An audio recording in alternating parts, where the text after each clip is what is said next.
Empezamos. Entonces, empezamos la charla con una pregunta, ¿vale?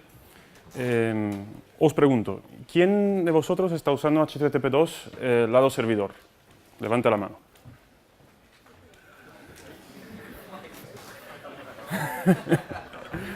¿Y lado cliente? Vale, muy bien, muy bien. Pues entonces, realmente estamos, me imagino, todos aquí usando HTTP2, por lo menos, digamos, el lado cliente. Porque todos los navegadores, Chrome, Firefox, todos los navegadores modernos lo soportan. Y también empresas como Twitter, Google, pues están ofreciendo servicios sobre HTTP2, ¿vale? Es decir, no es algo que es un estándar que a ver cuándo lo usaremos, no es algo que ya estamos usando. Entonces, en esta charla vamos a conocer el estándar porque ya hay muchas empresas que lo están usando y vamos a ver qué características tiene y cómo lo podemos empezar a usar. Bueno, primero me presento, yo me llamo Giuseppe, soy CTO de una empresa que se llama QDQ Media. Nosotros hacemos soluciones de marketing online, automatización de marketing online. Trabajamos mucho con microservicios, con Docker, con Python, con Node.js, es decir, una serie de tecnologías interesantes. Si os estáis preguntando si somos la misma empresa de las guías, sí, pero hace mucho tiempo cambiamos de modelo de negocio. Entonces, como podéis imaginar, no imprimimos guías con Docker, ¿vale? Si esto, aunque se podría usar, porque lo usamos para todo ya, pero no lo hacemos. Y bueno, somos parte de un grupo que se llama Solocal, es un grupo muy importante en Europa. Y bueno, yo vengo de una empresa que se llama Demoware, que es parte de Activision, estuve trabajando en videojuegos y anteriormente en marca. Me interesa mucho el rendimiento en general como tema, rendimiento de aplicaciones. Y bueno, como muchos de vosotros, llevo 15 años trabajando con HTTP, es un estándar al que debo mucho a nivel profesional, me ha permitido hacer muchos proyectos y bueno, entonces vamos a conocer su nueva versión. Entonces, empezamos con el problema real, ¿vale? O sea, ¿por qué nos vamos a cargar un estándar que lleva 15 años y que todo el mundo usa? ¿Vale? Básicamente, ¿por qué lo estamos haciendo? HTTP 1.1, su última, digamos, la última versión de que teníamos antes de las dos, tiene un problema de head of line blocking. Es decir, yo me conecto a un servidor, pido un recurso, espero que el servidor me devuelva el recurso y hasta que el servidor no me lo haya devuelto, yo no puedo pedir otra cosa. O sea, es decir, en una conexión HTTP solo puede haber una transacción abierta. ¿Vale? Tengo que pedir, esperar y pedir, esperar. Entonces, como os podéis imaginar, el navegador tiene una serie de tiempos muertos, está ahí esperando a ver cuándo me llega el fichero para poder pedir el siguiente, ¿no? Entonces, bueno, es un poco, ese es el problema principal que tenemos. Aquí, digamos, a la izquierda veis lo que sería ideal poder hacer, es decir, digamos, conectarme al servidor, enviar una serie de peticiones, una tras la otra, y luego pues, esperar a que el servidor me devuelva todo, ¿vale? Pero yo no estoy enviando, que no me quedo ahí esperando, o sea, envío todo de golpe y luego recibo datos. Entonces, a la izquierda vemos la situación ideal y a la derecha tenemos pues, la situación que actualmente estamos sufriendo con HTTP 1.1, ¿vale? O sea, os hago un ejemplo. Pues imaginaros estáis en casa con amigos y vais a comer una pizza, ¿vale? Sabéis que bueno, los italianos hacemos ejemplos o con pizza o con pasta. ¿Sí? Entonces lo podría hacer con lo que pasa es que no entregan pasta a domicilio, creo. Entonces tengo que hacerlo con la pizza. Entonces, estoy en casa con amigos y digo, oye, vamos a comer pizza. ¿Cuántos somos? 3, venga. Pues llamo a Telepizza, que yo no la llamo nunca porque no me gusta la pizza de Telepizza. Entonces llamo a Telepizza y digo, oye, ¿me traes una pizza? Entonces, bueno, espero al chico de Telepizza que viene y me entrega la pizza para luego llamar otra vez, oye, ¿me traes otra? Pues así, 3 veces. Esto es lo que está pasando con HTTP 1.1. O sea, le pido y me devuelve lo que le he pedido al servidor. Luego otra vez y espero. Entonces, bueno, hay que solucionar este problema. ¿Por qué? Porque las páginas cada vez tienen más objetos, es decir, esta es una gráfica, digamos, he sacado los datos de httparchive.org, que es una web en la que se recopilan estadísticas de varios tipos. Y aquí vemos el número medio de peticiones HTTP que tenemos que hacer para renderizar, digamos, las páginas más importantes de Internet, ¿vale? El top 1 million. Entonces, como veis, hay una tendencia muy clara que esto está subiendo. Es decir, cada vez necesitamos más piezas, más imágenes, más CSS, más JavaScript para renderizar nuestras páginas, ¿vale? Entonces, bueno, es una tendencia que está ahí y no vamos a parar. Entonces, hemos dicho que los navegadores solamente pueden, por cada conexión, solicitar, digamos, hacer una transacción. Y sin embargo tenemos un montón de objetos. Y como la gente que hace los navegadores pues no es tonta, lo que ha hecho ha sido esto. Pues abro 40.000 conexiones al servidor, entonces por cada una pido lo que necesito. ¿Vale? Entonces esto en teoría parece que soluciona el problema. Si el servidor por cada conexión solamente me deja pedir una, pues abro muchas conexiones y todo bien. Pero realmente lo que pasa es que así nos estamos saltando todos los mecanismos que tiene TCP para, digamos, averiguar cuál es la velocidad optimal entre el cliente y el servidor. O sea, sabéis que TCP tiene una serie de heurísticas, pues me conecto al servidor, empiezo a enviar datos lentamente, despacito, y luego, según descubra la velocidad optimal, pues ya empiezo a ir rápido. Entonces, ¿qué pasa? Que si abro 40.000 conexiones al servidor, pues me salto todo este mecanismo, porque de hecho estoy creando una congestion window inicial gigantesca, ¿vale? Entonces no estoy permitiendo al TCP averiguar cuál es la velocidad optimal para poder hablar con el servidor. Entonces, bueno, funciona, pero en algunos casos puede generar retransmisiones y congestión de red. Entonces, para entender un poquito más el problema, vamos a ver cómo funciona una petición HTTP. Aquí vamos a hacer un ejemplo. Digamos, pensamos que nos vamos a conectar a una web que está en Nueva York, ¿vale? Entonces, si ponemos un cable de fibra óptica entre Madrid y Nueva York, son 5.800 kilómetros y tiene una latencia este enlace. Un paquete tarda unos 30 milisegundos en llegar. Entonces, bueno, sabemos cómo funciona TCP. Para poderme conectar tengo que hacer un handshake. Entonces, primero voy, luego el servidor me devuelve una CK y luego, finalmente, el cliente le puede enviar un GET al servidor. Entonces, estamos implícitamente aceptando que digamos, los primeros paquetes que contienen datos HTML pues lleguen a los 120 milisegundos. Ese es un poco el funcionamiento normal que tiene TCP. Y tener en cuenta que una definición bastante común de lento es que la aplicación en 200 milisegundos todavía no me haya enseñado nada, ¿vale? Y aquí vemos una tabla, así muy rápido, con las latencias reales que existen realmente.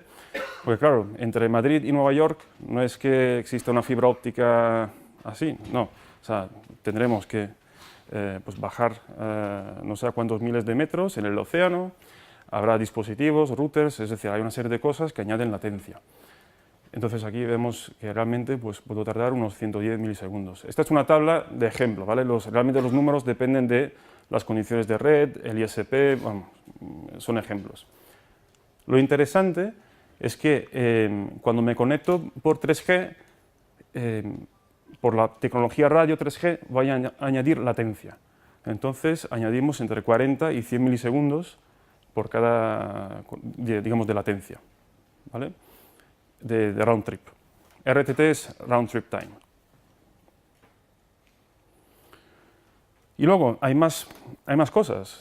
Si usamos HTTPS, al menos tenemos que hacer otro viaje, digamos otro RTT, para poder negociar el canal seguro con el servidor. Si tenemos redirecciones, pues más viajes.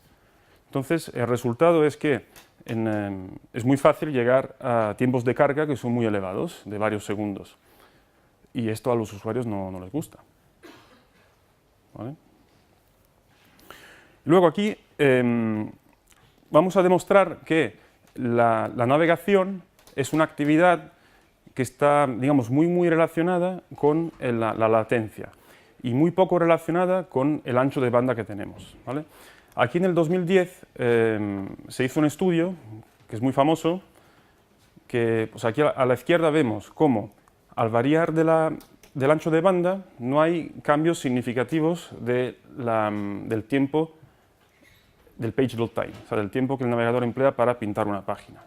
Veis que hay una mejora inicial al principio, pues aquí estamos en 1 megabit, pues hasta los 5 megabits sí que se nota una mejora. Pero después de ese valor ya es bastante plano el perfil. Y sin embargo, cuando varía la latencia, sí que siempre tengo una mejora consistente del tiempo que el navegador emplea para pintar la página. ¿Vale? Entonces, con esto podemos decir que la navegación es una actividad que está muy correlacionada con la latencia y muy poco con el ancho de banda. ¿Vale? Si estamos hablando de, por ejemplo, descargar un vídeo, es otra cosa. Ahí sí que cuenta mucho el ancho de banda, pero si la navegación en sí, no. ¿Vale? Está muy relacionada con la latencia. Entonces, tenemos un problema, porque la latencia no va a bajar tan fácilmente. O sea, la latencia es función de dos cosas. Digamos, tiene un límite superior, que es la velocidad de la luz en la fibra óptica, y eso, bueno, no sé si no se puede cambiar. Y luego tenemos otro problema, que es la distancia entre el cliente y el servidor, que tampoco se va a cambiar muy fácilmente. Entonces, bueno, podemos mejorar, habrá mejoras seguramente, pero no va a cambiar de orden de magnitud la latencia muy fácilmente. Entonces, bueno, aquí hemos dicho que la latencia no va a bajar, las peticiones HTTP están subiendo, pues ¿qué pasa? ¿Qué hacemos? Bueno, entonces lo que hemos ido haciendo en los últimos años es no hacer peticiones HTTP. Digamos, el mantra ha sido, oye, no hagas peticiones HTTP. La mejor petición HTTP es la que no haces. Y bueno, entonces, bueno, hasta cierto punto uno puede convivir con esto, o sea, hasta cierto punto, luego ya empieza a ser un poco molesto. ¿Vale? Y bueno, entonces vamos a empezar a hablar de HTTP2. Y aquí quería poner una foto de la M30, pero que no es justamente lo más adecuado para describir eficiencia de canales de comunicación. Entonces tuve que coger una así. Y bueno, entonces, ¿por qué? Vamos a hablar de HTTP2, que tiene como objetivo la reducción de la latencia que percibe el usuario, o sea, el tiempo de carga de las páginas, teniendo en cuenta que pues la latencia, como hemos dicho, aquí hay algo que suena, no sé qué es, que la latencia no va a bajar, no es fácil de cambiar, entonces tenemos que trabajar con estas condiciones que son, bueno, complicadas. ¿Por qué he puesto esta imagen de una autovía, de una autopista?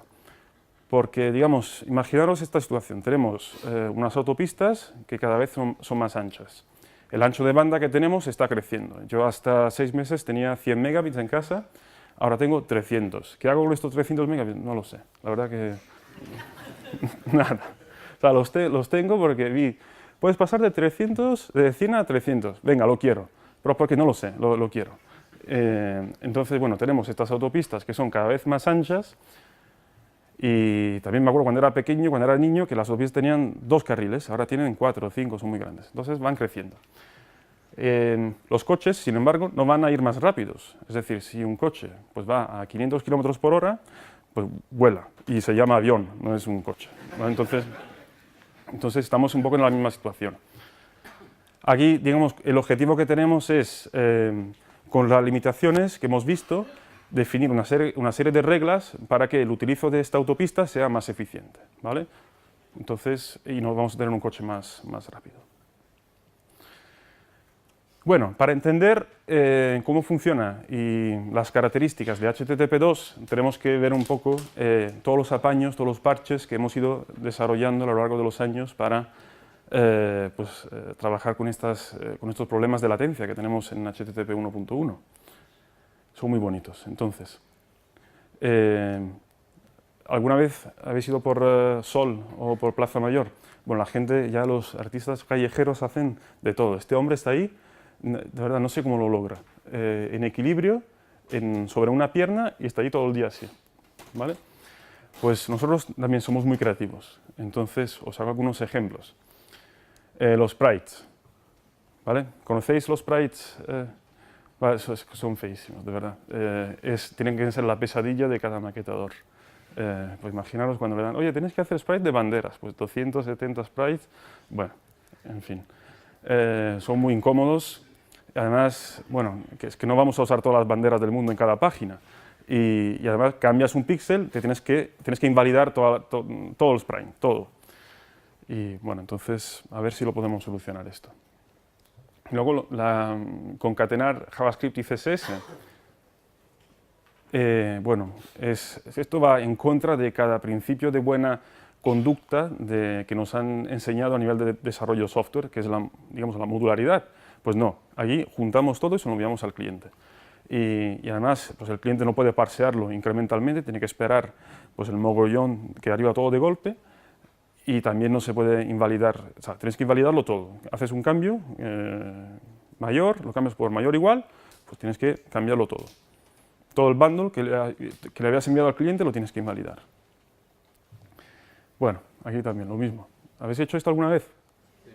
Pues también feísimo. Bueno, no se puede cachear, bueno, un montón de problemas. Ni voy a empezar a hablar, si no me caliento. ¿Vale?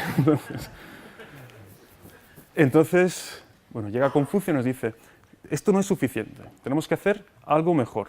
Entonces nos hemos inventado el sharding de dominios. ¿Lo habéis visto alguna vez esto? Sí, ¿no? Entonces, ¿qué pasa? Que el navegador, hemos dicho que abre varias conexiones al servidor. Actualmente abren como 6 en media. Entonces, la gente que tiene estas páginas, por ejemplo, de noticias, que tienen muchísimas imágenes, me dice, bueno, entonces, ¿sabes lo que hago? Pues me invento servidores, ¿vale? Entonces, se empiezan a crear estos alias, que son alias del servidor principal. Y, bueno, esto arquitecturalmente también es otra pesadilla, pues, porque son cosas que no existen, son simplemente alias. También interfiere con los sistemas de congestion control de TCP, me causan lookups innecesarios de DNS, y luego, ¿cuál es el número correcto de shards? Imaginaros, tengo una página enorme llenas de imágenes. 1 es poco, ¿no? Porque tengo un paralelismo muy limitado. ¿Cuántos pongo? ¿5.000 shards? ¿O 50.000? No lo sé, o sea, es muy difícil. No es cuantos más shards mejor, o sea, hay que verlo, y depende mucho de las condiciones de red que existen entre el cliente y el navegador, o sea, el cliente y el servidor, y bueno, entonces no es fácil. Y también esto, otra cosa, los dominios sin cookies. Las cookies ocupan mucho ancho de banda, porque el navegador pues, las envía siempre, constantemente. Entonces, bueno, hemos inventado los dominios sin cookies. Bueno, otra cosa que mejor no hablar. Entonces, hemos sido muy, muy creativos.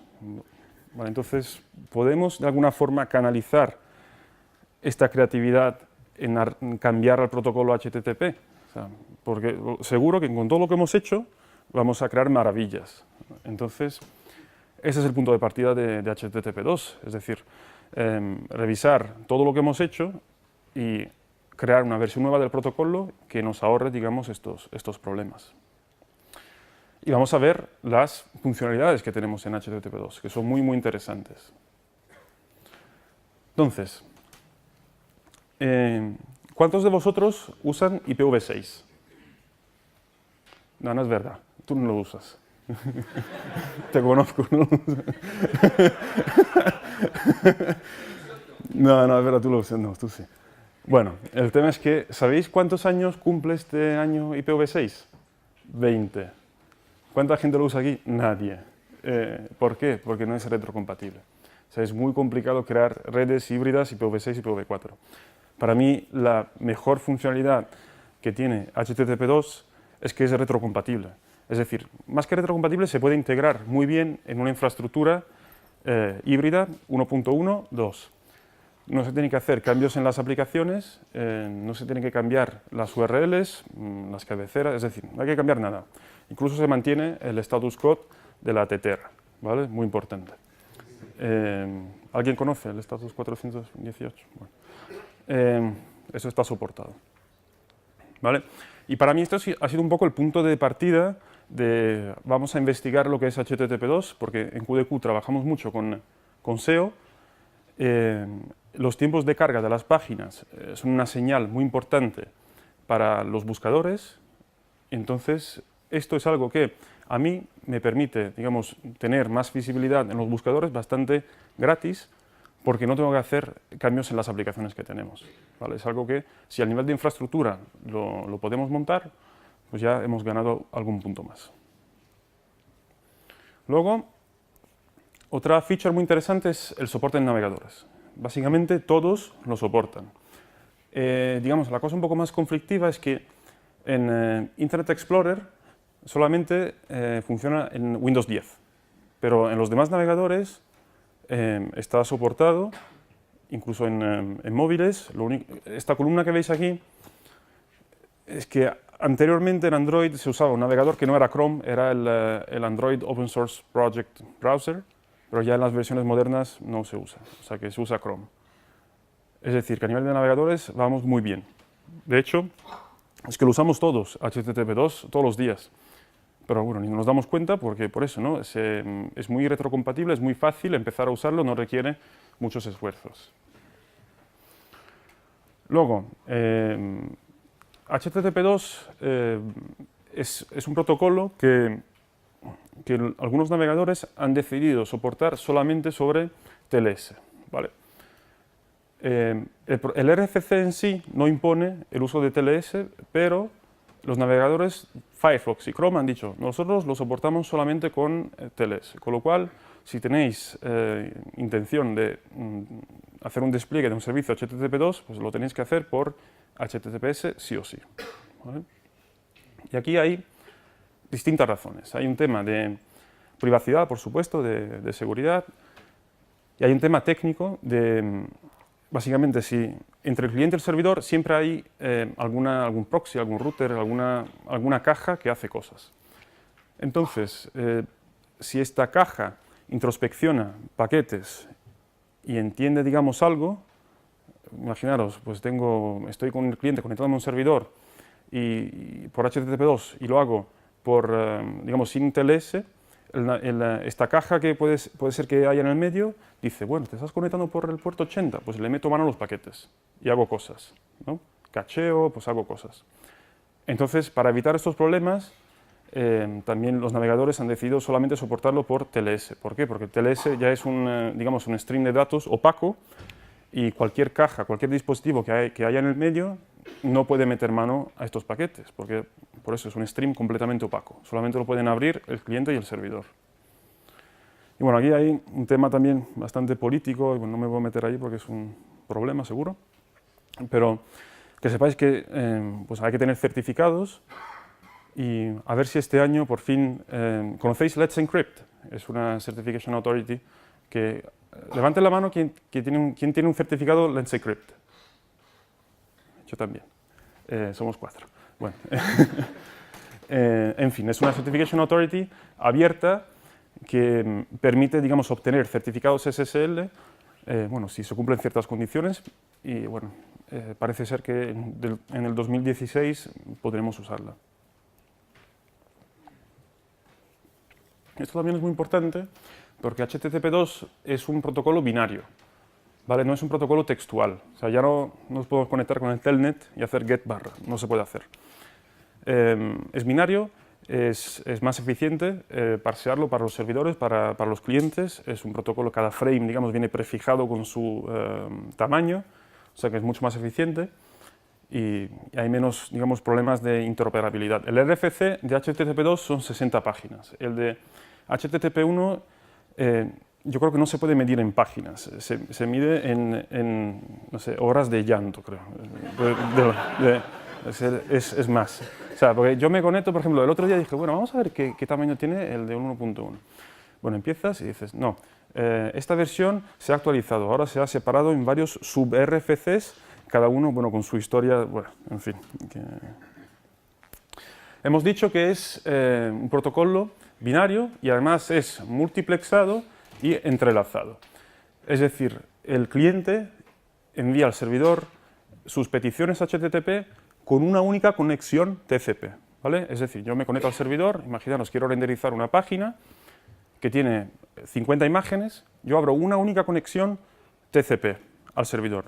Y en esta conexión multiplexo, ¿se puede decir en español? No. Todas las peticiones HTTP que, digamos, que necesito, es decir, todos los get, barra logo, barra imagen, barra no sé qué, pues por la misma conexión TCP. Y el servidor me puede contestar, digamos, cuando quiera. No hay ninguna, digamos, ¿os acordáis lo que hemos visto antes de enviar, esperar? No, aquí no es así. Aquí yo envío incluso todo de golpe y el servidor me responde incluso mientras que yo estoy todavía enviando peticiones, ¿vale?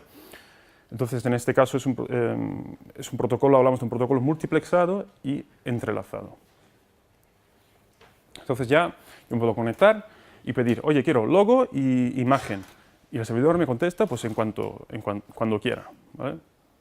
Es mucho más eficiente. Otra cosa que ganamos con este tipo de conexión es que hacer peticiones ahora es barato, es decir, no me tengo que preocupar de todos los temas de round trips, no, porque tengo una conexión que ya está abierta con el servidor y en esta conexión puedo enviar mis solicitudes y es algo barato, es decir, es enviar un frame, ¿vale? No tengo que hacer un handshake TCP por cada cosa que tengo que pedir. Y bueno, y muy importante es que por fin puedo usar los mecanismos que tiene TCP para regular el ancho de banda entre el cliente y el servidor, ¿vale? Es decir, con esto ya tengo una única conexión TCP y entonces empiezo a pedir cosas, cada vez la congestion window se va abriendo y cada vez más la comunicación va a ser más rápida, ¿vale? Bueno, hasta que llegue a saturación. Bueno.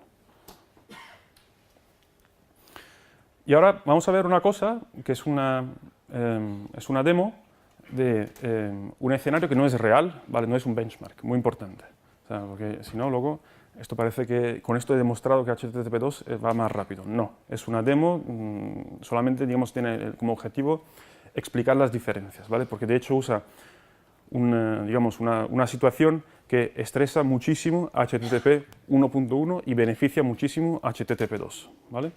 Es una demo de cargar una imagen que está, digamos, formada por muchos baldosines, ¿cómo se puede decir? Sí, pequeñas imágenes. Y entonces esto para HTTP 1.1 es la muerte, porque bueno, es el peor escenario. Y sin embargo para HTTP 2 está muy bien. Y vamos a ver cómo funciona. Vale, primero vamos a ver la versión HTTP 1.1. Como veis, bueno, va cargando y todo bien. Me estoy conectando por 3G, ¿vale? Es decir, estoy añadiendo una latencia importante a la conexión. Y ahora vamos a ver cómo funciona cuando me conecto por HTTP2. ¿Vale?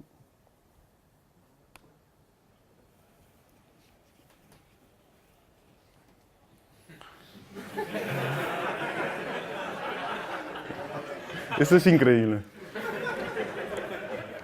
Pero como yo lo sabía que iba a pasar, lo tengo offline. Vamos a darle otra posibilidad. ¿Vale? Oye, vamos a verlo otra vez, que si no, la verdad que queda horrible. ¿Vale? ¿Veis? Entonces vamos a verlo ahora, digamos, uno al lado del otro.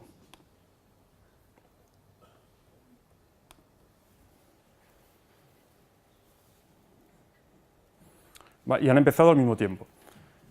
Entonces, ¿cuál es la diferencia aquí? Es que en HTTP 1.1 el cliente se ha conectado al servidor ha dicho, bueno, aquí tenemos que descargar 230 imágenes. Entonces, me conecto con mis 6 conexiones TCP, cada una pues, pide una parte de las imágenes y, bueno, y las vamos pintando. Entonces, de hecho, esta es la razón por la que las veis salir, digamos, en un orden que es aleatorio, porque realmente pues hay varios hilos que las están descargando. Y sin embargo, en la versión HTTP2 se ve como pues, hay una única conexión, que además, como se nota eso, ¿no? del TCP, que tiene esta congestion window digamos que crece de forma exponencial, entonces empieza despacito y luego ¡brum!, lo hace todo de un tirón.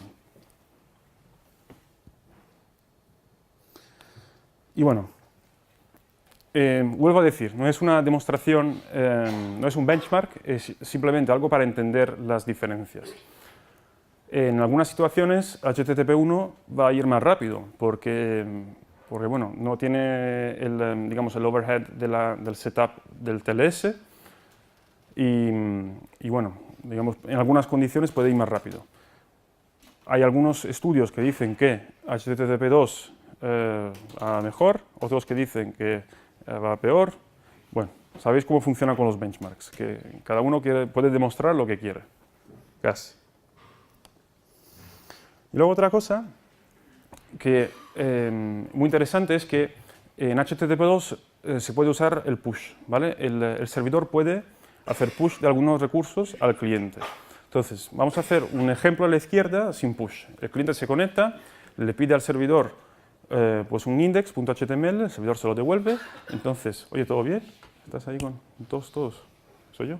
No. Entonces, pues el servidor se lo devuelve, el cliente lo parsea. Entonces, bueno, entonces ya sé que necesito unos estilos, un logo, entonces el servidor se los puede devolver.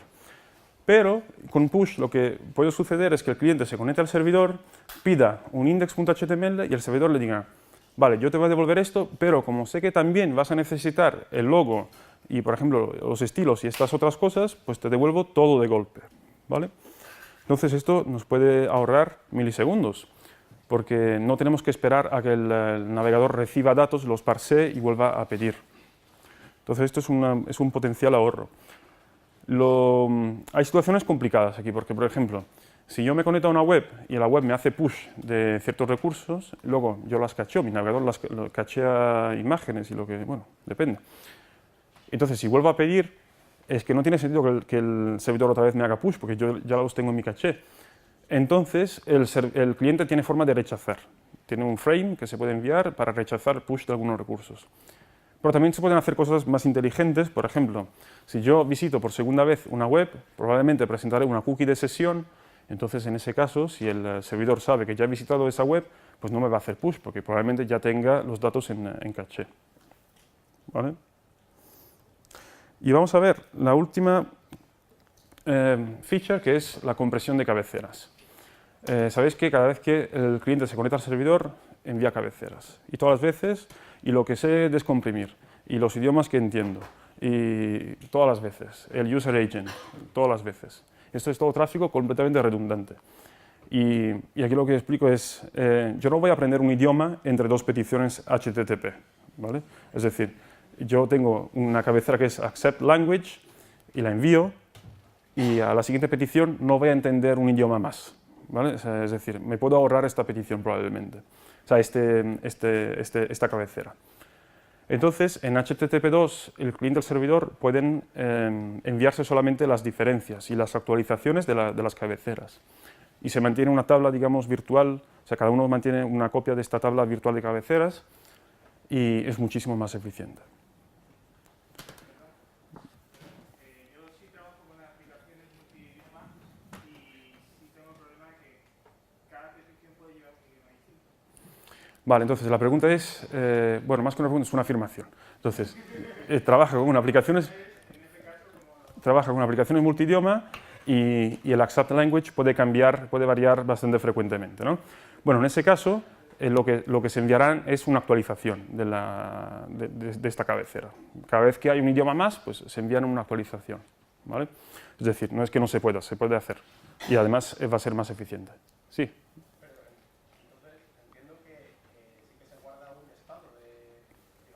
Sí, es decir, HTTP2 es muchísimo más stateful respecto a la versión 1.1, ¿vale? Muchísimo más. O sea, tener en cuenta que aquí tenemos un protocolo que es TCP, que es de por sí stateful, está pensado para conectarme y enviar datos y dejar esta conexión abierta, y sin embargo teníamos HTTP 1.1, que es un protocolo pues stateless, nervioso, de enviar, desconectarme, enviar, etcétera, etcétera. Entonces había como un desfase entre las dos cosas. Y sí, efectivamente HTTP2 es un protocolo muchísimo más stateful de la versión 1.1, muchísimo más. Sí. ¿Dónde se guardan esas tablas de cabeceras, por ejemplo? Pues en las estructuras de datos internas del cliente del servidor. No es algo que tú puedas acceder a ellas. O sea, el cliente mantiene un estado en memoria, en un hash table, por ejemplo, y el cliente hará lo mismo. Perdón, el servidor hará lo mismo. Sí. Entiendo que esta feature es opcional, ¿o No, no. Pero, ¿sabes lo que pasa? Que tú, por ejemplo, si desarrollas una aplicación, no te das ni cuenta que esto sucede, porque es transparente. O sea, el navegador, una vez que averigua que puede hablar en HTTP2 con el servidor, pues empieza a trabajar así. no? Pero es que yo también estoy tengo peticiones asíncronas a una API REST bajo la misma conexión y digo, no, pero esto no quiero que me devuelvas el JSON, que es la cabeza del C, lo siguiente quiero que me devuelvas el CDF, lo siguiente, o sea, ¿cómo funciona esta diferencia? O sea, no. Cada petición que tú hagas, le comunicas al servidor si quieres un accept encoding, por ejemplo, distinto. Eso lo puedes decir. Le envías hay un frame en HTTP2 que se llama settings, frame headers, que puedes usar para comunicarle al servidor que a partir de ahora quieres, pues eso, un cambio de un valor. Pero es un ahorro respecto a lo que había antes, porque antes tú enviabas todo, todas las veces. Y ahora solamente envías las diferencias, en tu caso, una cabecera sola. Sí. Entonces, para hacer un API REST en HTTP2. Para hacer un API REST en HTTP2. Vale, entonces, no vas a ganar, vas a ganar muy poquito en un API REST con un HTTP2. Vas a ganar compresión de cabeceras, vas a ganar que va a estar todo comprimido por defecto, pero no vas a aprovechar muchísimo el protocolo. O sea, algo vas a ganar, pero no te va a cambiar la vida. También ten en cuenta que normalmente estas peticiones se suelen hacer entre servidores y hay una latencia muy bajita, entonces ahí no vas a ver un ahorro, digamos, visible, ¿vale? Bueno, algo vas a ganar. También, pues a nivel es más eficiente parsear peticiones HTTP2 porque es todo binario, pero bueno, poquito, ¿vale? Bueno, sigo. Vamos a ver la última feature, que es, ¿cómo va de tiempo? ¿Cuánto me falta? Y también podemos priorizar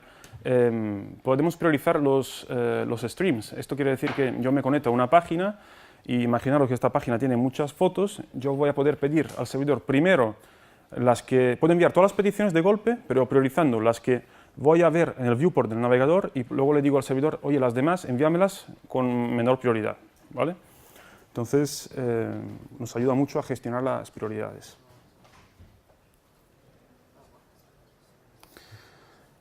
Vamos a ver en 5 minutos, pues, muchas cosas. Entonces, ¿cómo podemos trabajar un poco, depurar HTTP2?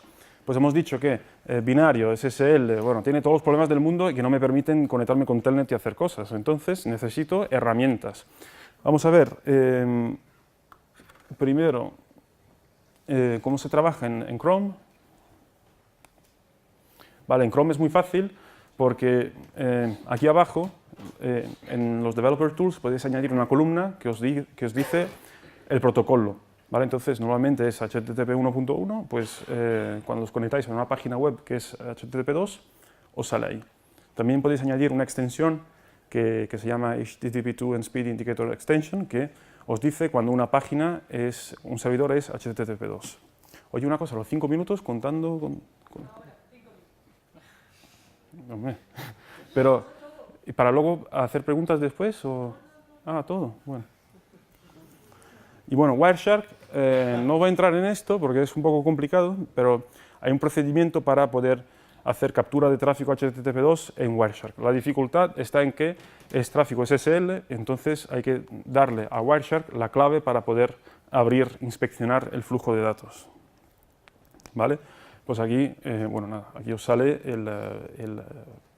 los paquetes ya que podéis inspeccionar. Y luego, para terminar, ¿cómo se negocia HTTP2? Entonces, si el cliente se conecta por HTTP normal, o sea, plain text, hay que, como hemos dicho, que solamente vamos a trabajar con TLS, hay que hacer una redirección, pues un 301, un 302, a la versión HTTPS, ¿vale?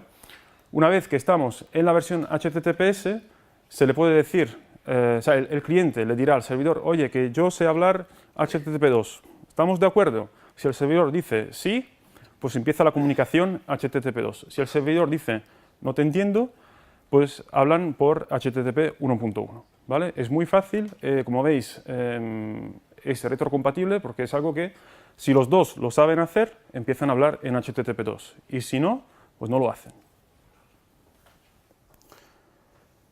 Y luego, a nivel de infraestructura, ¿qué opciones tenemos? ¿Se lee aquí? ¿Se lee la tabla? Sí. Vale, pues Nginx lo soporta, versión estable. Apache, beta. IIS, estamos ahí, están en ello, en el año que viene. Lightspeed lo soporta. Lo que veis ahí son los primeros cuatro servidores web en términos de difusión, ¿vale? Son los 4 más importantes. Luego, HAProxy no lo soporta, ¿vale? Esto, por ejemplo, para QDQ Media, para mi empresa, está siendo el problema principal, porque no lo soporta y nuestra infraestructura está basada en HAProxy. Entonces, ahí, digamos, se pueden hacer cosas porque lo soporta, digamos, a nivel TCP. Para quien conozca HAProxy, puede trabajar en modalidad en nivel 7, digamos, haciendo introspección HTTP, y si no, puede trabajar de forma un poquito más tonta en TCP. Entonces, bueno, funciona solamente en TCP. Varnish no. Además, el programador, digamos, principal de Varnish ha publicado un blog de por qué no me gusta HTTP2, o sea que no sé cuándo lo va a hacer. Bueno, y incluso está en la documentación, que no le gusta. Y luego, en Amazon todavía no, en Akamai beta público, y en Google Cloud sí que muchos servicios ya lo soportan. Y bueno, digamos, si os queréis llevar algo de esta charla, tiene que ser esta diapositiva, que es un resumen. O sea, HTTP2 hemos dicho que es retrocompatible, no necesitamos hacer cambios en las aplicaciones, es una conexión a TCP binaria, multiplexada, entrelazada. Cabeceras comprimidas y el push, ¿vale? Esta es en una página, digamos, toda la nueva funcionalidad que nos da la versión nueva de HTTP. Me están echando. Voy.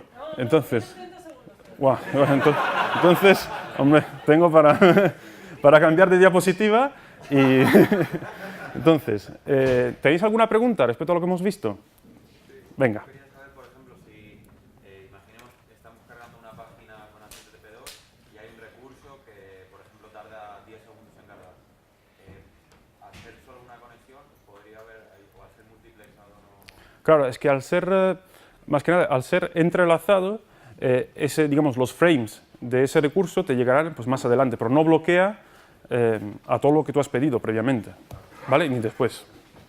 ¿Vale? Ya está, ahora sí, nos hemos quedado. Bueno, lo siento mucho.